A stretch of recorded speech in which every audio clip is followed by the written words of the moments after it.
예, 오늘 이 출애굽기 2장 1절부터 10절까지의 말씀을 가지고 주님의 말씀을 여러분께 증거하도록 하겠습니다. 여러분, 우리가 겪는 많은 문제들은 많은 부분들은 우리의 마음에서 비롯이 됩니다. 여기 다들 자녀들이 있으실 텐데요. 우리 없는 친구들도 있지만 저도 딸이 한 명 있습니다. 이제 딸이 생기고 나서 아직 그 순간이 다 기억이 납니다. 얼마 되지 않아서 그런 것도 있지만 참 기쁜 순간이었거든요. 여러분, 그 자녀가 생기면 너무 좋지 않습니까? 귀엽고 사랑스럽습니다. 근데 이제 그 딸이 생기고 나서 좋은 점도 있지만 또 그전에는 겪지 않았던 문제들도 생기게 됩니다. 이게 뭐냐면 이제 걱정이 생기는 거죠. 그전에는 한 번도 그런 걱정을 한 적이 없는데 이 자녀가 생기니까 걱정이 생기고 또 욕심이 생깁니다. 저는 별로 걱정 없이 살아가는 스타일인데 이 딸이 생기고 나니까 쓸데없는 걱정들을 좀 하게 되더라고요.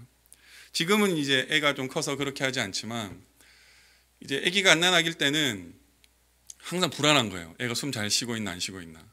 그래서 목사들은 좀 퇴근을 늦게 하지 않습니까? 뭐 예배도 있고 하니까 오면 애가 자고 있는 경우가 많아요.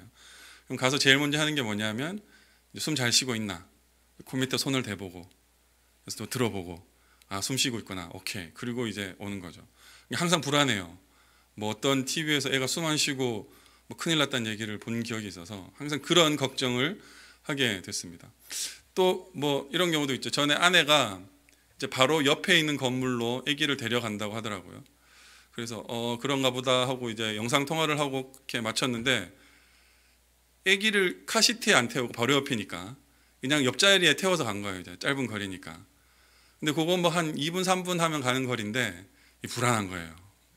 큰일 나는 거 아닌가. 막 혼자 그래서 안전부절 못하고 또 전화해가지고 잘 도착했냐고 물어보고 막 그런 식으로 이제 마음속에 걱정과 근심이 생겼습니다. 또 하나 생기는 게 있는데 뭐냐면 욕심이죠, 여러분. 이 자녀가 생기면 욕심도 생깁니다. 다른 애들만큼 좋은 것들을 해주고 싶고 내가 가지고 있는 것 그리고 내가 가지고 있는 것보다 더 좋은 것들을 자녀에게 해주고 싶은 또 그렇게 키우고 싶은 욕심이 생기고 걱정이 생깁니다. 이 자녀를 키우는 게 좀 기쁜 일이 되어야 하는데 이러한 뭐 욕심과 걱정들로 인해서 어려운 일이 점점 되어가는 것이죠. 여러분, 욕망과 두려움이 가장 잘 드러나는 곳이 어딘지 아십니까? 증권시장이죠. 돈이 왔다 갔다 하기 때문에 돈에 그 마음을 주기 때문에 여러분들 거기에 있는 사람들 항상 두려워하고 또 돈을 따고 싶은 욕망이 넘쳐나는 곳입니다. 요즘은 주식시장이 잘 나가고 있어서 별소리 없지만 여러분들 다 몇 번씩 겪어보셨지 않습니까? 갑자기 주식시장이 폭락하면 다들 두려워서 벌벌 떨고 극단적인 선택을 하는 사람도 생깁니다. 왜 그럴까요? 돈이 너무 중요해서 그런 거죠. 돈을 너무 사랑하기 때문에 욕망과 두려움이 생기는 겁니다. 그래서 사람들은 자신이 사랑하는 것을 위해서, 자신이 아끼는 것을 위해서 무엇이든지 합니다. 돈을 위해서도 그렇고요. 내 자식을 위해서도 그렇습니다. 좀 지저분한 얘기지만 제가 예전에 이제 그 강아지를 데리고 산책을 나갔습니다. 집 근처에 이제 공원이 있어서 산책을 나갔어요. 그래서 산책을 갔다가 이게 벤치가 그 잔디밭 가운데 벤치가 하나 있더라고요. 너무 예뻐서 앞에 호수도 있고 저기 앉아서 좀 쉬고 사진도 좀 찍어야겠다 이러고 이제 길을 따라가다가 그 잔디밭으로 들어갔거든요. 근데 어떻게 됐냐면 이 잔디밭에 개똥이 진짜 발을 디딜 틈이 없을 정도로 많이 쌓여 있는 거기에. 그래서 한번 잘못 들어갔다가는 큰일 나겠다. 그래서 이렇게 몰래 조심해서 다시 나와가지고 이 생각했죠. 다시는 풀밭에 함부로 들어가면 안 되겠구나. 그런데 그러니까 이제 사람들 별로 안 좋아하지. 개똥 누가 좋아하겠습니까? 근데 좋아하는 경우가 있습니다. 언제인지 아시나요? 꿈에서는 다 좋아하죠. 여러분, 해몽, 저도 해몽을 믿진 않지만 꿈에서 똥과 관련된 꿈을 꾸면 100이면 100 다 돈하고 연결됩니다. 그리고 지저분하면 지저분할수록 더 큰 돈을 버는 그러한 꿈이 연결되는 거죠. 그러니까 사람들이 똥 보는 거 다 싫어하는데 꿈에서 똥 보는 거 다 좋아해요. 돈 벌까 싶어가지고. 그런 경우가 있습니다. 비싼 얘기로 뭐 귀신 같은 얘기도 있죠. 예전에 왜 그런 거 많이 있지 않습니까? 뭐 음반 제작하는데 그 스튜디오에 귀신이 나왔다 이러면 그 음반이 대박 난다고. 그래서 귀신 보고 싶어 하는 사람들이 막 있습니다. 평소에는 귀신만이라고 하면은 막 그런 게 어딨어 믿지도 않고 혹시나 보게 되면 벌벌벌 떨게 되면서 돈 벌게 해준다니까, 내 앨범 대박 나게 해준다니까 귀신 보고 싶어가지고 말이죠. 다들 막 귀신 어디 없나. 그래서 이상한 빛 보고 귀신이라고 거짓말하고 인터뷰만 나오면 나와가지고 나 우리 앨범 녹음하다가 귀신 봤어요 막 이런 얘기들을 하곤 합니다. 다 돈 때문이죠. 돈을 너무 사랑해서 그러는 겁니다. 자녀를 사랑해서 또 자녀에게 올인하는 경우에도 문제가 생깁니다. 작년에 한국에서 좀 떠들썩했던 일인데, 한 고등학교 선생님이 학교 시험 문제지를 몰래 빼서 자기 딸들에게 전달해 줬습니다. 그래서 전교 100등 정도 하던 애들이 갑자기 전교 1등, 2등을 나눠서 하게 되는 거죠. 이게 이제 뻔히 드러나지 않습니까? 그래서 결국에는 아빠도 구속되고 자녀들도 다 구속되는 일이 생겼습니다. 이 욕심 때문에, 또 내 마음속에 있는 그 욕망 때문에 이런 일들이 생기는 거죠. 그럼 여러분, 우리가 자녀들에게 해주어야 할 것은 무엇일까요? 이 부모님, 교사분도 아마 좋은 마음으로 내 딸 좋은 대학 보내고 좋은 곳에 취직시키고 좋은 곳에 시집 보내고 싶은 마음에서 자기 자녀들에게 이러한 일을 했을 겁니다. 그런데 그 끝은 뭐 우리가 다 알고 있듯이 아주 비참한 결과가 되었습니다. 그럼 우리가 자녀들에게 해줘야 할 것은 무엇일까요? 또한 우리가 그리스도인으로서 이 세상을 살아갈 때 가져야 할 자세들은 무엇이 있을까요? 오늘 이 설교를 준비하면서 이 질문들을 스스로에게 해 보았습니다.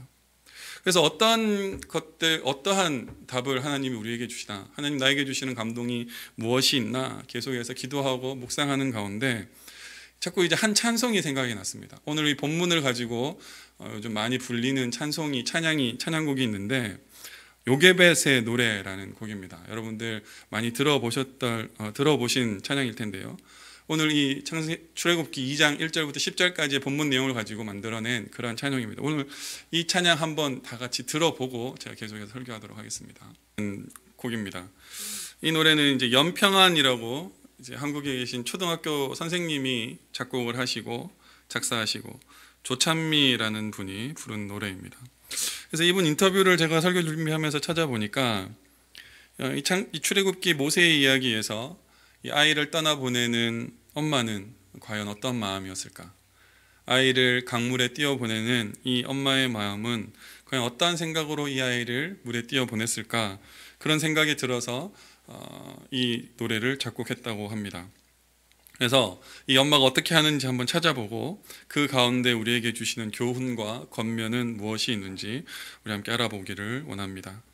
2절에 보면 아이를 낳았습니다. 레위기 여인과 레위 남자가 만나서 이제 아이를 낳았습니다. 그리고 아이가 너무 잘생겼습니다.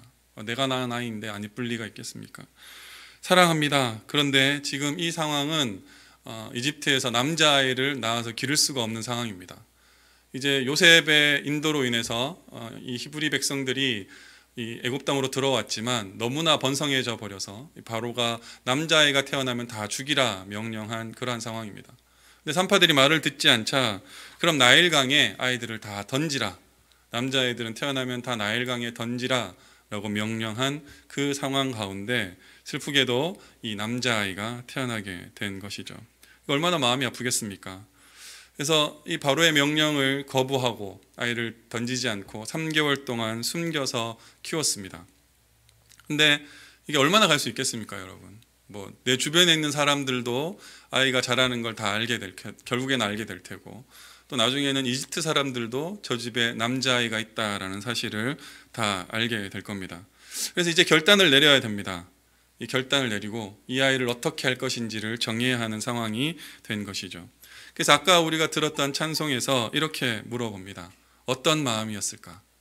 어떤 마음으로 그 다음 행동을 했을까라는 거죠. 어떤 마음이었을까요, 여러분? 과연 이 부모는 어떠한 마음으로 이 아이를 대했을까요? 이제 안 된다, 아가야, 미안하다, 그만 포기해야겠다, 이런 마음이었을까요? 아닙니다. 그녀는 자기 아이를 위해서 자기 아이를 태울 작은 갈대 상자를 만듭니다. 그리고 그 상자에 물이 스며들지 않도록 역청과 나무를 칠합니다. 그래서 이 갈대 상자가 이 나일강의 거친 파도를 견디고 물에 잠기지 않고 흘러갈 수 있도록, 떠내려갈 수 있도록 잘 준비한 다음에 이 아이를 거기에 담아서 떠나 보냅니다. 즉 자기가 할 수 있는 최선을, 자기가 이 아이를 위해서 해줄 수 있는 최선의 것을 다 준비하고 실행한 다음에 이 아이를 떠나 보냈다라는 거죠.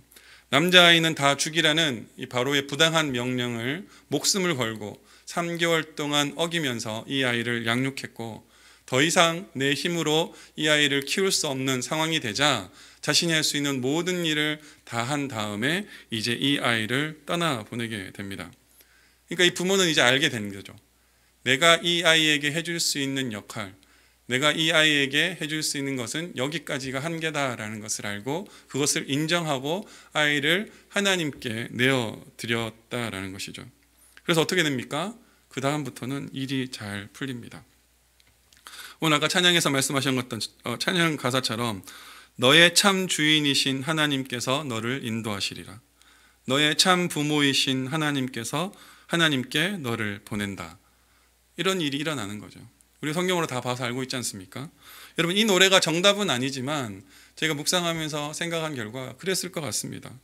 진짜로 이런 일이 일어날 것 같습니다. 내가 키운 아이 어차피 죽여야 한다면 내 손으로 처리하겠다, 뭐 이런 생각 가질 수도 있지 않습니까? 아니면 어떻게든 내가 숨겨서 키울 거야 라고 계속해서 아이 숨겨 키우다가 결국엔 들켜서 집안이 박살나는 그러한 상황이 생길 수도 있습니다. 하지만 여기에 있는 부모들은 자신의 역할을 충실히 하고 자신의 한계가 어디인지 잘 알아서 그 다음은 참 주인이시고 참 부모이신 하나님께 맡겨드렸다라는 겁니다. 결국에는 이 아이가 자라서 모세가 되는 거죠. 여러분, 부모가 자식을 위해서, 자녀를 위해서 해야 할 일들은 데리고 사는 것, 그리고 내가 이 아이를 위해서 모든 것을 해주는 것, 거기에 있는 게 아닙니다. 밥 잘 챙겨 먹이고 돈 많이 줘서 어디 가서 기죽지 않게 하고 좋은 옷 입히고 좋은 차 사주고 좋은 집까지 사줄 수 있으면 더욱 좋고, 여러분, 그게 아이를 잘 양육하는 걸까요? 물론 좋죠. 돈 있는 부모가 자녀를 잘 그런 식으로 물질적으로 풍요롭게 키우면 물론 좋습니다. 하지만 여러분, 그게 다가 아닙니다. 아이는 내가 능력이 될 때까지 돌봐주고 양육하는 것, 거기에서 그쳐야 합니다. 그 다음엔 부모가 해야 할 가장 중요한 역할은 뭐냐면 내 아이의 참 부모이시고 참 주인이신 하나님을 알게 하는 것, 이게 부모의 역할이다라는 거죠. 우리가 가지고 있는 돈으로 아이를 키울 수 없습니다. 내가 가지고 있는 지식과 능력으로 내 아이를 잘 키울 수 없습니다. 우리는 가끔 착각하죠. 내가 똑똑하니까 내 아이가 똑똑할 거라고 생각하고, 내가 돈이 많으니까 내 아이도 돈을 많이 벌고 잘 살아갈 거라고 생각합니다. 여러분, 그거 착각입니다. 여러분들이 가지고 있는 것들이 내 아이를 어디까지 양육할 수 있을지는 우리가 확신할 수 없는 거죠.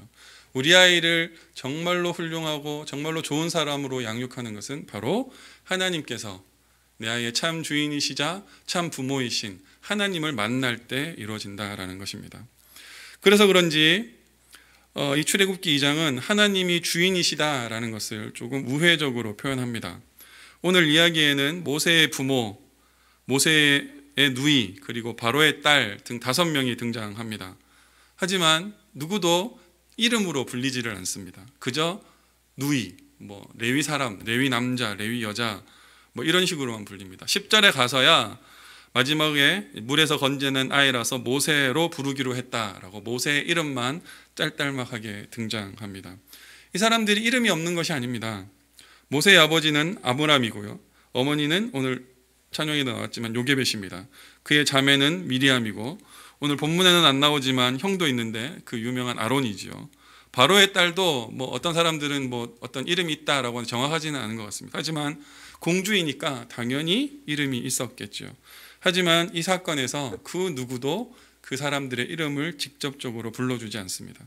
그저 레위 남자, 여자아이의 누이, 아이의 누이, 바로의 딸, 이렇게만 표현됩니다. 무슨 뜻일까요? 왜 이렇게 표현했을까요?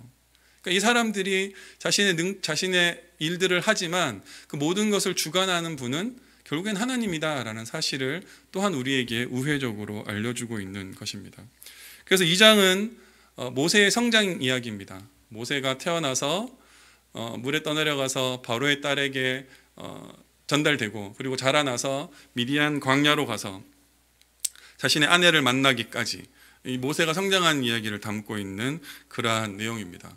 그러니까 이 가운데 모세가 성장하는 그 가운데 모든 것을 주관하시는 분은 하나님이다라는 것을 다시 한번 알려주기 위한 것입니다. 그래서 오늘 이 본문이 우리에게 주는 이 자녀 양육의 교훈은 이런 것이 아닐까요? 하나님이 너의 참 부모이시고 나의 참 부모이시고 우리를 돌보시는 분이다 라는 것을 알려주는 것, 이것이 바로 우리 자녀 양육의 참 교훈이 아닐까 합니다. 그리고 여러분, 참 주인이고 참 부모이신 하나님께 맡길 때 놀라운 일들이 일어납니다. 모세는 죽어야 할 애입니다. 태어나자마자 물에 빠지든지 아니면 늦게 발견돼서 다른 이집트 군에게 죽임을 당하든지 죽어야 할 아이였지만 하나님께 맡김으로써, 참 부모이자 참 주인이신 하나님께 이 아이를 맡김으로써 이 아이가 성공하게 되는 거죠. 제가 가장 좋은 것을 누리게 됩니다. 바로의 딸에게서 가장 좋은 교육을 받고 제일 좋은 음식을 먹으면서 크게 되는 겁니다. 그리고 이 엄마도 아이의 젖을 먹이면서 삭을 받았다라고 나오거든요. 자기 아이를 자신이 떠나보냈지만 그 자기 아이를 다시 돌려받아서 키우면서 삭까지 받으며 이 아이를 양육했다라고 나옵니다. 참 부모에게 내 아이를 보내고 부탁하면 그 아이도 또한 나도 그분의 선하신 계획 아래에서 살게 됩니다. 그래서 여러분, 믿는 부모들은 이 아이들의 신앙 교육을 잘 해야 합니다. 이 아이들을 잘 키우기 위해서 신앙 교육을 잘 해야 합니다. 이건 뭐 여러 가지가 있겠지만 그냥 아이를 교회에 보내는 것, 뭐 주일학교 보내는 것, 그 다음에 예배 잘 참석하게 하는 것, 뭐 이것 정도에서 끝난다고 되는 것이 아닙니다. 여러분, 이 자녀 양육, 자녀들을 믿음으로 양육할 때 가장 핵심은 자녀들의 진짜 부모님이 누구인지, 이 자녀들을 인도하는 진짜 주인이 누구인지 하나님을 알게 하는 것, 그것이 바로 자녀 양육의, 자녀 교육의 핵심인 것입니다. 그래서 오늘 이 자리에 모이신 여러분 모두 자녀들을 하나님께 잘 인도하시는 그러한 성도님들이 되시기를 축복합니다. 자녀를 하나님에게 잘 인도하는 것, 그들이 하나님을 참 부모로, 참 주인으로 만나게 하는 것, 이것이 이 부모의 큰 역할입니다. 그렇게 하면 일이 잘 풀려가는 것을 보게 됩니다. 그럼 우리는 어떻게 살아야 되느냐? 부모로서 자녀를 양육할 때에는 그 자녀들이 참 부모이자 주인이신 하나님을 알게 하는 것이 이 자녀 양육의 교훈이라면 우리는 어떻게 살아야 되느냐? 거기에 대해서 오늘 본문이 우리에게 이야기해 주고 있습니다. 오늘 본문에 이 갈대상자가 등장하죠. 이 갈대상자라는 단어를 원어로 보면 노아의 방주에 쓰였던 단어와 동일합니다. 테베라고 하거든요. 그러니까 이 방주와 갈대상자가 동일한 단어입니다. 그리고 신학적으로 많은 사람들이 이야기하기를 노아의 방주는 믿는 사람들의 구원을 예표한다. 그래서 즉 노아의 방주가 예수 그리스도를 상징한다라고 이야기를 합니다. 결국엔 이 갈대상자도 노아의 방주를 상징하고 노아의 방주는 예수 그리스도를 상징한다라고 되어 있죠. 그래서 예수 그리스도의 보혈을 의미합니다. 여러분, 거기에 맡기는 겁니다. 거기에 우리의 근심과 걱정을 실어서 보내는 것이죠. 우리의 근심과 걱정을 내가 싸들고 계속 고민하는 것이 아니라 거기에 맡겨서 띄워 보낼 때에 우리의 삶 또한 잘 흘러가게 된다라는 것입니다. 여러분, 하나님을 바라보고 하나님께 기도할 때 우리의 믿음이 성장하게 됩니다. 우리의 근심과 걱정을 우리가 가지고 있고 내가 해결하려고 마음 먹고 내가 해결하려고 노력할 때 우리의 삶은 점점 더 힘들어지는 것을 보게 됩니다. 여러분, 교회 오래 다니는데도 불구하고 믿음이 전혀 자라지 않는 분들이 있습니다. 교회 다닌 횟수로 치면 10년, 20년이 되었는데도 불구하고 얘기해 보면 또는 어떤 영적인 신앙적인 대화를 하다 보면 신앙적으로는 거의 초신자랑 다를 게 없는 분들이 종종 보이거든요. 그분들 왜 그러냐 하면 대부분 자신의 것들, 자신의 근심과 걱정 또는 자신의 그 문제점들을 하나님께 맡기지 못해서 그렇습니다. 하나님과의 깊은 교류가 없기 때문에 교회는 오래 다녔지만 계속해서 성장하지 못하는 것이죠. 그래서 대부분 그런 분들은 보면 바빠요. 대부분 바쁩니다. 바쁘고 또 그러면서 하나님을 온전히 마주할 시간이 없습니다. 그래서 교회는 다니지만 하나님은 못 만납니다. 그러면 결국 그 믿음이 자라지 못하게 되는 것이죠.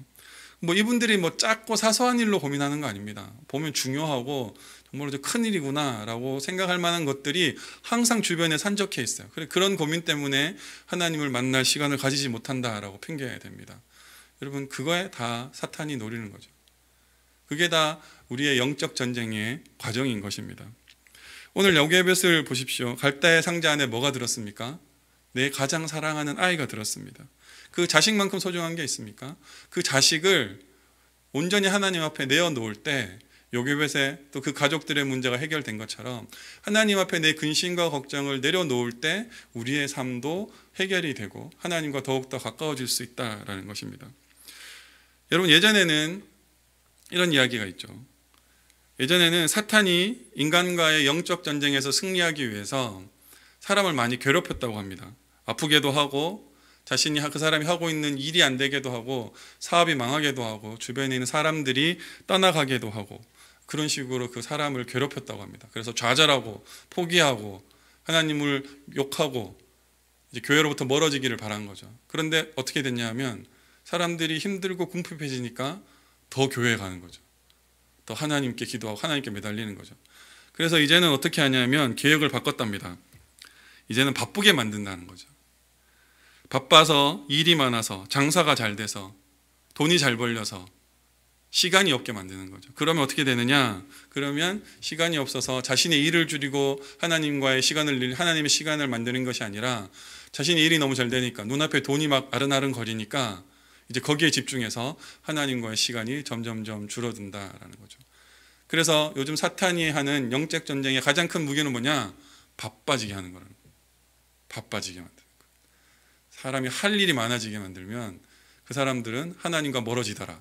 이게 요즘에 사탄들의 그 사람들을 대하는 전략이라고 합니다. 물론 이야기입니다만. 그래서 여러분들, 우리에게 필요한 것은 하나님께 우리의 걱정과 우리의 근심을 맡기고 하나님과 시간을 가지는 겁니다. 그때 우리의 신앙이 더욱 자라게 되는 것이죠. 여러분, 교회 오래 다닌다고 해서 물론 안 다닌 사람보다 낫겠죠. 안 다닌 사람보다 낫겠지만 별 생각 없이 별 행동 없이 교회만 오래 다닌다라고 해서 우리의 믿음이 자라나지 않습니다. 하늘의 천국에 우리의 상급이 막 쌓이는 게 아닙니다. 헌금 많이 한다고 해서 우리의 믿음이 자라는 것 아니라는 것을 여러분 꼭 기억하시고 하나님과의 시간을 가지고 나의 근심과 걱정을 하나님께 맡겨드리고 하나님과 동행하는 시간을 꼭 가지시기 바랍니다. 그래서 오늘 두 가지 정도 말씀드렸습니다. 첫 번째, 자녀를 위해 우리가 해야 할 것은 갈대 상자를 잘 준비해서 아이의 참 부모, 참 주인이신 하나님께 잘 보내는 것. 그리고 두 번째, 우리의 삶의 고민과 어려움들 이런 것들을 갈대 상자, 즉 우리를 구원하실 예수 그리스도께 다 맡기는 것.